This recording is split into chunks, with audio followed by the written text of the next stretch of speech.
Ce n'est que lorsque le croyant apprend par la foi à trembler en présence de ce merveilleux mystère, vous êtes le temple de Dieu, parce que l'Esprit de Dieu habite en vous, qu'il se consacre à sa haute vocation, avec le saint respect et la joyeuse confiance qu'il doit avoir.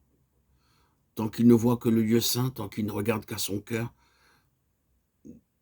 dans la mesure où il est donné à l'homme de voir ce qui s'y passe, il y cherche en vain le Saint-Esprit. Souvent, il a lieu de déplorer ce que sont ses œuvres. Il faut que chacun apprenne à reconnaître que son temple contient un lieu très saint et que cette présence invisible du Très-Haut doit devenir le point central de son adoration. C'est là le sens que doivent avoir pour nous ces mots de notre confession de foi. Je crois au Saint-Esprit. Et comment venir à croire à cette présence invisible de Dieu? On ne peut qu'en s'appuyant sur sa parole, en écoutant, en recevant ce qu'elle enseigne. Prenons la peine de croire que réellement Dieu veut faire ce qu'elle nous dit. Et répétons-nous, je suis un temple semblable à celui qui fut construit jadis par l'ordre de Dieu. Dieu veut que je voie là ce que je suis moi-même. Le lieu très saint en formait le point central essentiel. Longtemps il resta voilé au regard et plein de mystères, objet de la foi des prêtres et du peuple, jusqu'au moment où le voile tomba. En moi aussi, le lieu très saint reste invisible et caché. Ma foi seule en reconnaît l'existence. Inclinons-nous avec humilité et respect devant le Dieu saint, croyant que le Saint-Esprit, qui est un avec le Père et le Fils, fait dès à présent sa demeure en nous. Méditons sur cette vérité, attendons en silence qu'elle s'impose à nous.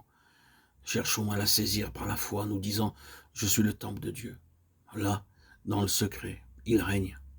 À mesure que de jour en jour, je m'abandonnerai davantage à lui, que je lui ouvrirai mieux tout mon cœur, sa puissance, son amour et sa vie divine feront toujours plus briller en moi la réalité de sa présence. Plus cette pensée remplira le cœur, plus aussi la foi à cette présence invisible deviendra ferme. Et bientôt, le lieu saint recevra le reflet vivifiant du lieu très saint. Toute notre âme, alors, avec ses pensées et ses sentiments, avec ses affections, ses aspirations, en viendra à faire sa reddition devant la divine puissance qui règne au-dedans de nous. Et au travers de nos tristes expériences, au travers de nos chutes, de nos péchés, commencera à luire un rayon d'espérance.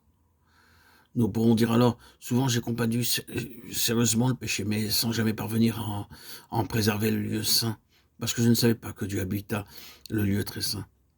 Si désormais, je lui rends la gloire due à son nom, l'adoration dans l'intérieur de son temple, il répandra sa lumière et sa vérité dans tout mon être. Il enverra sa vertu sanctifiante dans ma pensée et ma volonté. Mon corps aussi ressentira son action puissante à mesure que mon âme sera plus entièrement soumise à son contrôle, à mesure que les convoitises, les passions, jusqu'à la moindre pensée, lui seront assujetties. Cet esprit invisible donnera le coup de mort aux actes du corps, tandis que le fleuve d'eau vive qui sort du trône de Dieu et de l'agneau se répandra dans ma nature entière, purifiant et vivifiant tout de sa vertu divine. Apocalypse 22.